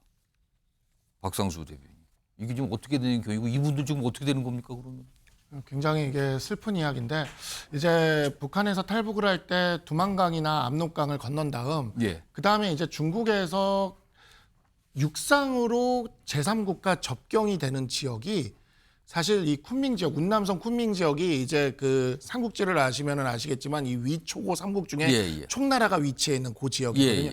거기 이제 총나라가 있던 데가 사천성인데 수천성 밑에가 운남성이에요. 운남성 더 밑이죠. 더 밑이고 거기가 이제 거기 산맥이 있는데 그 산맥 지역을 딱 넘어가면 베트남, 라오스가 나오는 동남아시아가 되는 거예요. 네, 바로 동남아시아가 나오는 거죠. 근데 거기가 산이 굉장히 높고 험하다 보니까 그게 이제 경계가 아무리 해도 이 빈 공간이 생겨요. 그래서 그를 통해서 이렇게 베트남이나 라오스로 넘어간 다음에 그 다음에 이제 태국이나 이런 데로 넘어온 다음 거기서 이제 우리나라로 들어오는 게 아주 주된 탈북 경로입니다. 근데 이번에는 중국에서 그 접경지에서 동남아시아 가는 쪽 그 상황에서 거기서 잡힌 거죠. 그러니까 다 사실 왔는데 정말 지금. 다 왔는데 정말 그 압록강 두만강을 건너서 저 길을 오는 거 거의 지구 한 4분의 1바퀴를 넘어온 거거든요. 그렇게 넘어왔는데 그 상황에서 다 와서 여기서 잡혔으니 너무 안타까운 상황이라고 좀 말씀드릴 수 있겠습니다. 그러니까 지금 뭐 알려진 내용으로는 뭔가 강을 건너면 이제 동남아시아로 가는 거예요. 다른 나라로. 근데 그 배를 타려고 가는 와중에 공안에 체포가 됐더라고요. 이거 어떻게 되는 거죠? 자, 우리 당국의 설명도 좀 있습니다. 일단 이렇게 기본적으로 보면은 강제 북송 위기잖아요. 그럼 통일부는 자유의사에 반한 강제 북송 안 됩니다. 일단 뭔가 정확한 내용 알아보겠다 그랬고요. 외교부는 필요한 조치하고 앞으로도 할 것이다 이렇게 얘기했는데 말은 좋습니다만 그리고요 지난달 중순에 윤석열 대통령이 이런 탈북민들 관련해서 뭔가 얘기 좀 한 게 있어요. 들어보겠습니다. 대한민국은 탈북 과정에서 희생되신 분들의 고통을 결코 잊지 않겠습니다. 북한을 탈출하신 동포들께서 무사히 대한민국의 품에 안길 수 있도록 모든 노력을 다하겠습니다.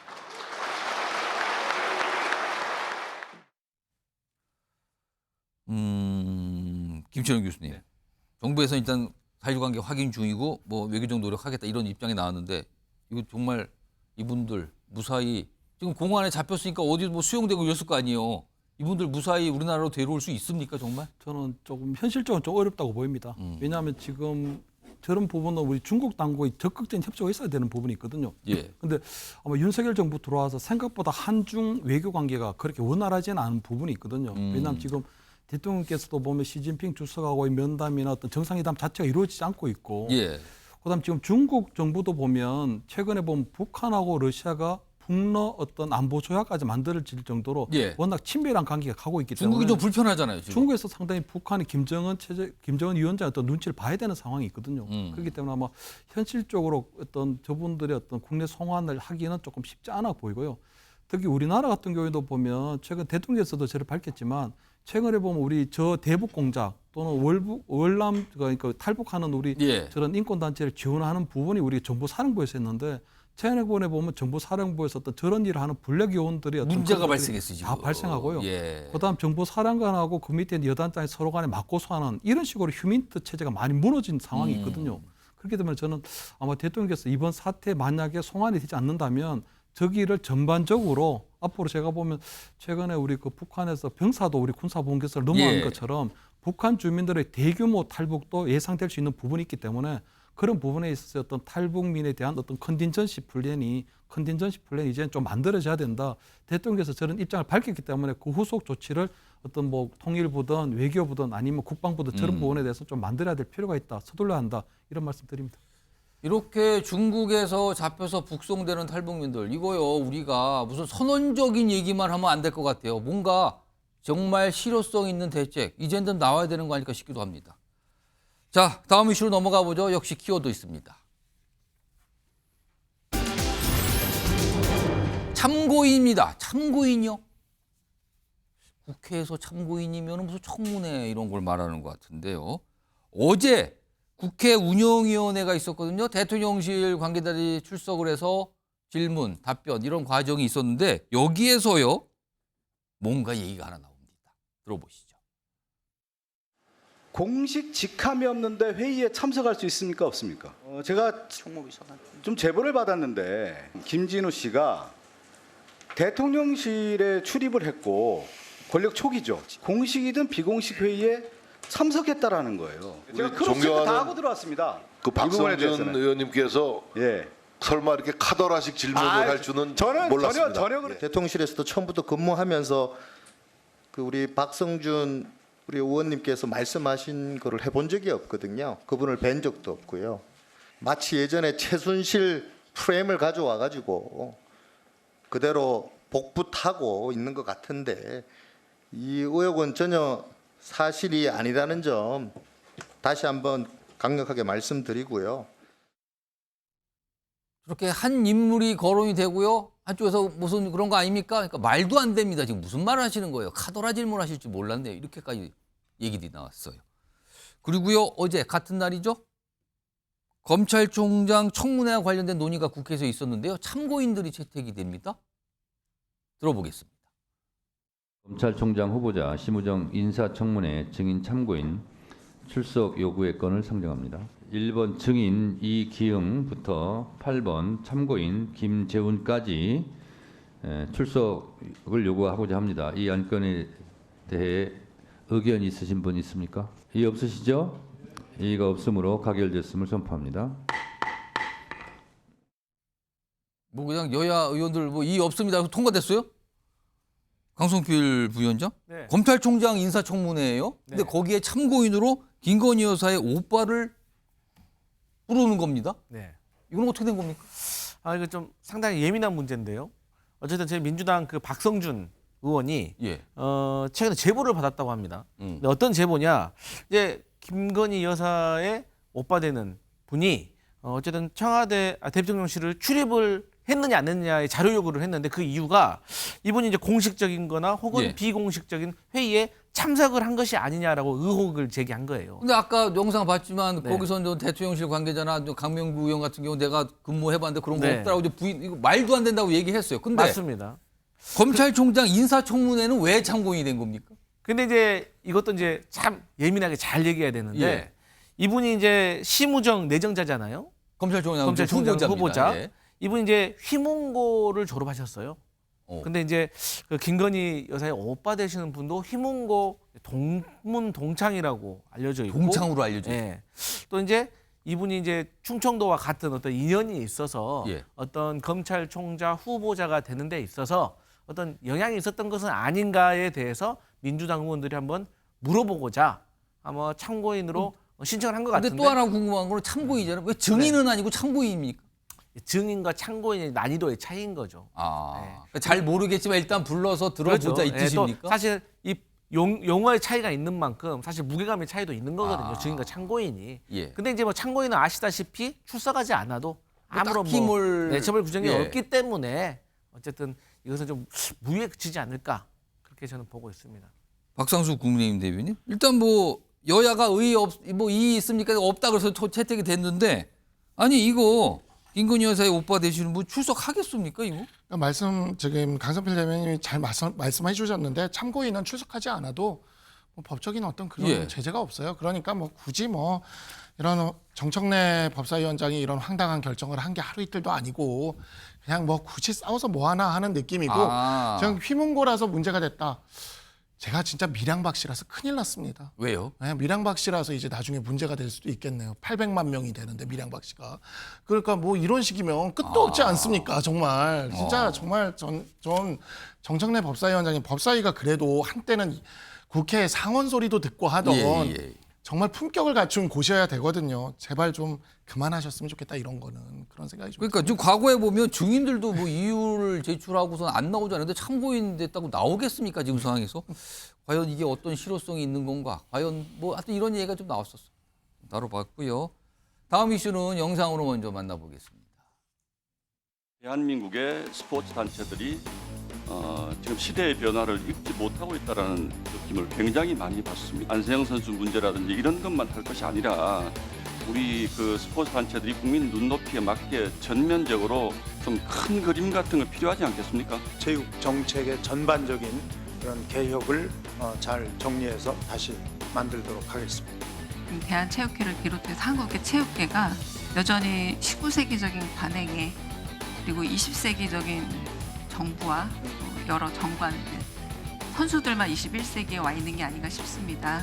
배드민턴 협회의 여러 이제 정관들을 봤을 때 정말 19세기적이에요. 지도자에게 복종을 요구하는 지도자에게 조항들. 복종을 요구한다? 네, 그런 것들이 군대에서도 저는 사라진 걸로 알고 있고요.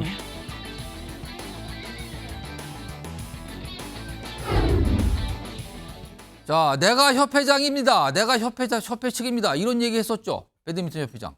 근데 이제 와서 내 눈과 귀를 누가 가렸거든요. 이거 무슨 얘기입니까, 지금? 이게 어떻게 된 겁니까? 본인이 내가 바로 협회 측입니다. 그러면서 약간 본인이 책임자라는 걸 강조했었는데 지금은 본인의 눈과 귀가 가려졌다고 얘기를 해요. 이게 참 따져보겠습니다, 지금부터요. 지난 7월이죠. 전 올림픽 뭐 마치고 나서 대략적으로 마치고 나서 이제 귀국해서 공항에서 한 말이 있거든요. 김태규 배드민턴 협회장인 얘기인데요. 들어보겠습니다. 사실 협회에서 무슨 잘못을 많이 한 것처럼 비춰지는데 좀 보도 자료를 한번 보시면 거기서 이해하실 부분이 많을 거예요. 그럼 그 사이에 좀 봉합할 수 있었던 기회가 많았을 것 같거든요. 저는 갈등이 있은 적이 없어요. 회장님과 말고 네. 협회 측과 제가 협회장인데 협회 측이면 저지 다른 사람이 있겠어요? 저쯤 되면 굉장히 자신감이에요. 아니 뭐 다른 사람이 있을까? 협회 측이면 접니다. 제가 고 협회 측이에요. 이렇게 했는데 어제 나온 얘기는 조금 다릅니다. 분위기가 보겠습니다. 자, 언론 인터뷰 통해서 이렇게 설명을 하는데 일단 첫 번째 건데요. 엘리트 체육인들이 내 눈과 귀를 가리고 무능한 회장으로 만들었다. 김태규 배드민턴 협회장은 생활체육인 출신이잖아요. 근데 엘리트 체육인들이 내 눈과 귀를 가려서 내가 무능해졌다. 그리고 이사회 때 본인 의견이 관철된 적이 없어요. 이런 얘기를 하는데 최동호 스포츠 평론가 나와 계십니다. 본인 잘못은 없다. 뭐 이걸 강조하는 거 이거 무슨 뜻으로 보십니까, 저게? 일단 우리 김태규 회장 앞서서 그 인천공항에 도착했을 때의 인터뷰 보셨잖아요. 저때 참 그 이후로도 계속 회자되는 말씀을 하셨습니다. 보도자료 작성하기 위해서 일찍 왔다. 이런 유명한 말을 하셨죠. 지금 이제 어제 안세영 선수가 얼마나 맺힌 게 있으면 금메달 따고 난 직후에 이런 얘기를 했을까라는 태세 전환. 뭔가 이해하는 듯한 얘기를 했어요. 태세 전환의 이유는 이제서야 저는 분위기 파악했기 때문이라고 봅니다. 분위기 파악을 지금 한 거다. 이제서야. 그 무슨 얘기냐면은 문체부의 시정명령 들어가니까 배드민턴협회 진상조사위원회 중기됐고요. 그리고 국회 그 문체위에서 이 전체회의에서 대한체육회장과 그 문체부 장관 출석한 가운데 의원들이 직접 배드민턴협회 질의를 했죠. 이렇게 돌아가면서 이게 이렇게 되는구나. 이제서야 저는 깨달았기 때문에 뒤늦게 태세 전환을 했다라고 보는데요. 그 태세 전환의 이유도 설명하는 게 전부 다 책임 전가예요. 엘리트 체육인 뭐 이런 거? 그러니까 선수 출신이라는 거잖아요. 그러면. 본인은 생활체육 동호인 출신이거든요. 동호인 출신이기 때문에 배드민턴 협회에 맡으면 안 된다는 원칙은 없습니다. 할 수 있다라고 보는데 이 엘리트 출신과의 이 갈등은 회장으로서는 일종의 치부이기 때문에 공개적으로 쉽게 내 책임은 없고 엘리트 체육인의 책임이라고 쉽게 꺼내기는 어쨌든 회장으로서는 치부이기 때문에 공개적으로 얘기하기 어려운 문제이거든요. 예. 근데 끄집어냈죠. 왜? 예. 내가 책임 없다는 얘기를 하기 위해서. 이런 태도와 자세는 이미 이 귀국할 때부터 계속 드러났습니다. 때문에 제가 가장 원했던 거는 어쨌든 어른이고 회장이라고 한다면 안세영 선수 파리에서 발언 나오고 난 직후에 진상조사, 조사하고 책임 규명하고 이게 아니라 안세영 선수 만나서 편한 자리에서 얘기 나누면서 그래 얘기 한번 들어보자. 손 내미는 모습이 제일 먼저 나왔어야지 되는데 예. 처음서부터 뭐 책임 없다, 우리는 갈등 없다, 나중에는 엘리트 체육인들 책임이다. 자격이 없는 모습이죠. 하나 더 보겠습니다. 김책규 회장의 이 협회 회장의 입장 어제 언론에 나온 건데 이런 얘기도 있었어요. 9세대 관습 없애요. 이거 맞는 말인데 국가대표 선발 후원 계약에 대한 규정 손봐야 한다. 이거 뭔가 전향적으로 간 것 같죠 지금 뭔가? 안세영 선수 얼마나 한 맺혔으면 의견 낸 부분 전부 검토할 것이다. 이 얘기할게 앞에서 엘리트 체육인들이 내 눈과 귀를 가리고 이 사회에서 내 뜻 관철 데가 없어요. 이게 같이 나왔거든요. 주동국 평론가. 9세대 관습 없어요. 뭐 후원 계약 손봐. 이거 맞아요. 근데 안세영 선수가 얼마나 한 맺혔어. 이걸 지금 얘기합니까? 참 죄송합니다. 웃음이 나와서 참 허탈한 웃음입니다. 이제 와서 안세영 선수가 얼마나 한이 맺혔으면 이런 얘기를 하는 게 이해가 안 가거든요. 그러니까 이 회장으로서는 이 품격이나 이 그 성찰이나 이 통찰 또 이 배드민턴 협회도 결국엔 장악하지 못했다는 게 본인 스스로의 얘기가 그렇게 증명된 돼요 지금요 거거든요. 결과적으로. 뒤늦게 가야 할 바를 뒤늦게 방향성을 찾았다라고 보고요. 규정을 개정하겠다라고 했습니다. 문제가 됐던 그러니까 이 대표팀 선수들의 개인 후원 문제 그리고 선수들의 계약 옵션에 관한 문제 그리고 대표팀 선수의 신뢰 이 대표팀 내에서의 이 선수 생활에 관한 문제 전부 다 고치겠다라고 얘기를 했고요. 더군다나 크게 지적받았던 임원 40명인데 후원금 0원이었다는 거 아주 간단하게 대답했어요. 뭐라고 대답했냐면 그냥 그 정관 바꿔서 이 임원들이 후원금 내게 하면 된다.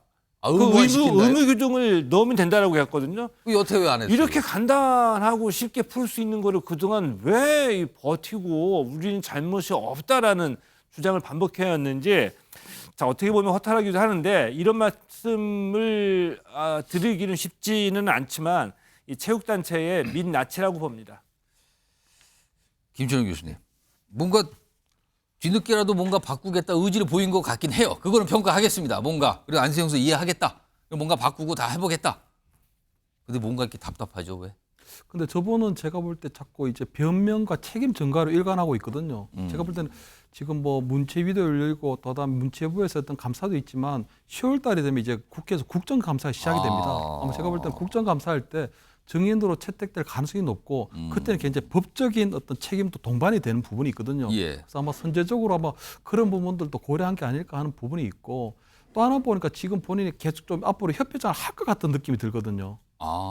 본인이 지금 보니까 본인이 잘못이 아니고 엘리트 체육인들이 잘못이고 이 사회에서 내 뜻이 굉장히 있었지만 그런 것들이 관철되지 못했다는 건 내가 앞으로도 계속 협회장을 하면 좀 더 잘할 수 있는데 그 부분들이 안세영 선수에 대한 그런 부분들도 본인이 협회장으로서 아마 구조적인 문제라 이런 것들을 해보겠다는 그런 의지를 좀 보이는 것 같아서 그렇게 되나요, 저게? 저번에 아마 협회장에 대해서 굉장히 좀 미련이 남아 있는 것처럼 보이거든요. 그래서 지금 이 좀 전체적으로 벌어지고 있는 안세영 선수가 쏘아올린 이 작은 공이 굉장히 이제 큰 문제로 돼 있는데 저 부분에 있어서는 저는 조금 안타깝다는 이런 생각이 듭니다 지금 배드민턴 협회 얘기인데요. 올림픽 때부터 그리고 올림픽 끝난 뒤에도 이 배드민턴 협회와 아주 대비되는 협회, 양궁협회 얘기 좀 해보겠습니다. 여긴 분위기 참 좋습니다 지금요. 어제 하나의 무슨 행사가 있었는데 먼저 영상으로 만나보겠습니다. 우리 양궁은 금메달의 개수뿐만이 아니고 그 결과를 얻기까지의 과정에 대해서도 많은 찬사를 받았습니다. 앞으로도 우리는 한국 양궁이 메달로만 기억되는 것이 아니라 공정함과 존중, 우리가 쌓아온 자랑스러운 전통을 지키고 계승해 나가야 할 것입니다. 환영 만찬 행사, 그러니까 양궁 대표팀을 위한 환영 만찬 행사를 대한양궁협회, 지금 정의선 회장이 맡고 있잖아요. 양궁협회장. 화면 좀 보겠습니다. 근데 여기에요, 포상금 얘기가 더 많은 분들이 얘기하시더군요. 여기 보면 통 큰 32억 포상금. 여기 보시면 8억, 뭐 4억, 3억 자동차게 나오는데 조동호 평론가, 뭐가 어떻게 포상이 된 겁니까 지금? 어제 이제 그 환영 만찬이 열렸습니다. 예. 선수뿐만이 아니라 이제 관계자, 가족들에서 한 300여 명 정도가 참석해서 양궁협회 이제 환영 만찬이 열렸고요. 그 자리에서 이제 이 포상금이 지급이 됐죠. 이 올림픽 개인전 금메달이면은 3억 원, 은메달은 2억 원, 그 단체전 금메달은 2억 원. 그래서 이 협회에 이 포상 규정이 정해져 있어요.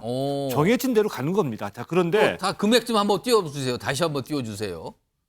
근데 여기 8억은 뭐 누적이 된 겁니까? 8억이면? 근데 만약에 이 금메달 개인전 3억 원이라고 했는데 금메달 3개면 어떻게 됩니까? 이걸 하나에 준해서 주는 게 아니라 금메달 개수에 따라서 다 지급을 하는 거죠. 이래서 삼관왕 김우진, 임시현 선수 포상금으로만 8억 원을 각자 8억 원을 받았습니다. 엄청난데요? 근데 우리가 전 종목 석권했잖아요, 양궁. 예, 다 가져갔어요. 포상금으로 지급한 금액이 무려 32억 원입니다. 그러니까 세계 딴 선수 금메달도 있고 동메달도 있고 하나 그거 다 따져보니까 32억이 된 거예요. 이것뿐만이 아니고요. 예. 대표팀이 남녀 3명씩 모두 6명이거든요. 6명 각자에게 차량, 자동차. 현대차 그룹이니까 현대차가 나가겠죠. 차량을 한 대씩 부상으로 지급을 했습니다. 혹시 무슨 차량이 간지 아십니까? 그거는 전 이야기 없습니다. 자, 그런데 더 놀라운 게 개인전에서 메달을 따지 못한 선수들 기죽지 말아라. 이들에게도 따로 별도로 메달 따지 못한 선수들에게도 격려금을 지급을 했습니다. 그러니까 뭐 한마디로 말씀을 드리면 모든 선수들은 양궁협회를 부러워할 것 같다. 아니 선수들이 저러면은 물론 꼭 돈이 목적이라고는 할 수 없지만 저런 식으로 환대와 포상을 해준다면은 저 선수들은 당연히 기쁠 거고요.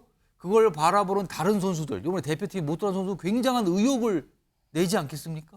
그렇죠. 뭐 예를 들면 안세영 선수도 그동안 말하지 못했던 이 마음속에 있던 얘기를 이번에 했죠. 그 첫 번째가 뭐냐면 포상금 1,300만 원 얘기를 했습니다. 1,300만 원 중에서 800만 원은 대한체육회가 지원해 준 금액이다. 협회에서는 500만 원 지금한테 준 거다.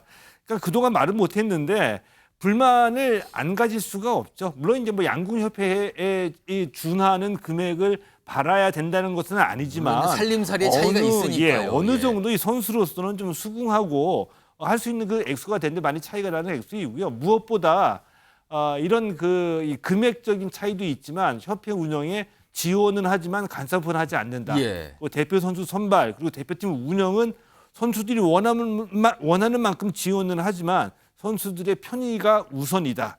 이런 협회의 이 기본적인 운영이 선수들이 가장 부러워하는 지점이다라고 말씀드리고 싶습니다. 그러니까 적극적으로 지원하고 성과대에서는 큰 포상을 하고 대신에 운영은 관여하지 않는다. 조건은 다만 공정하게만 하세요. 이거거든요, 지금요.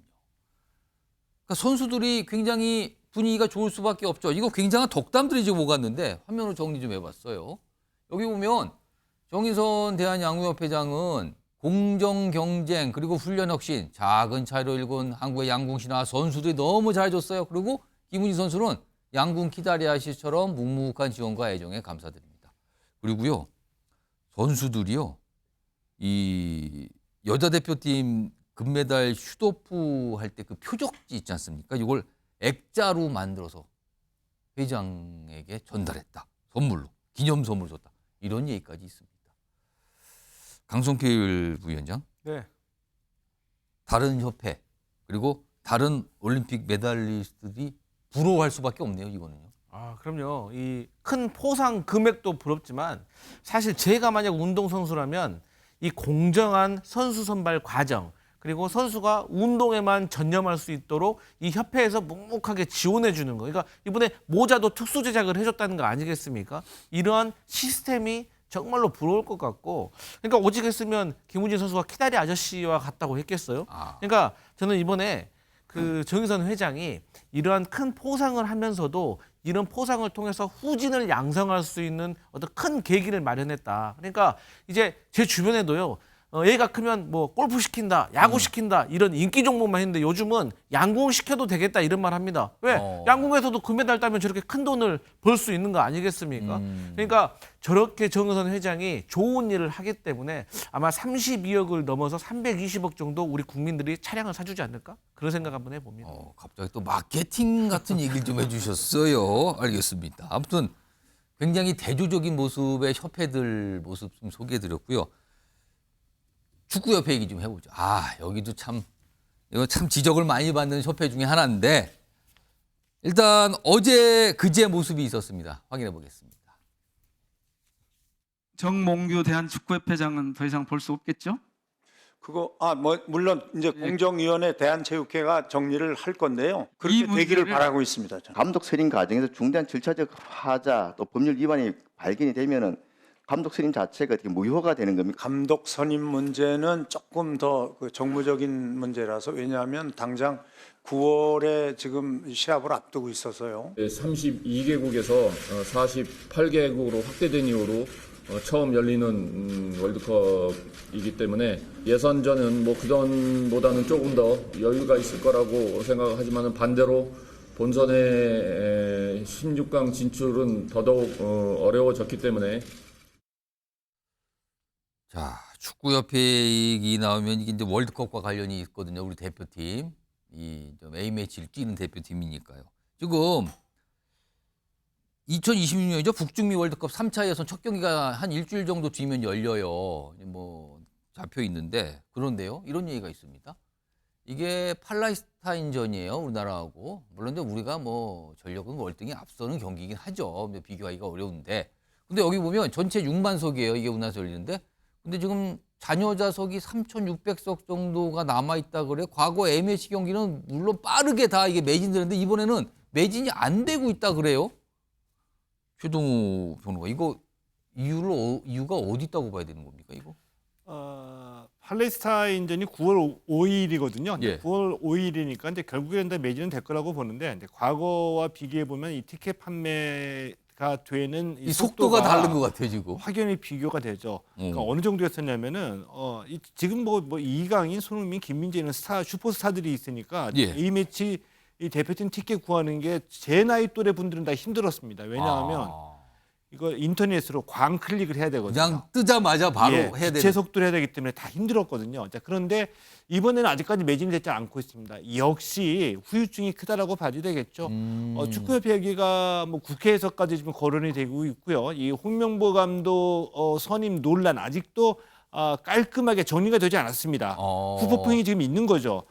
그리고 그보다 좀 더 근본적으로 축구협회의 그 운영도 계속 논란이 되고 있죠.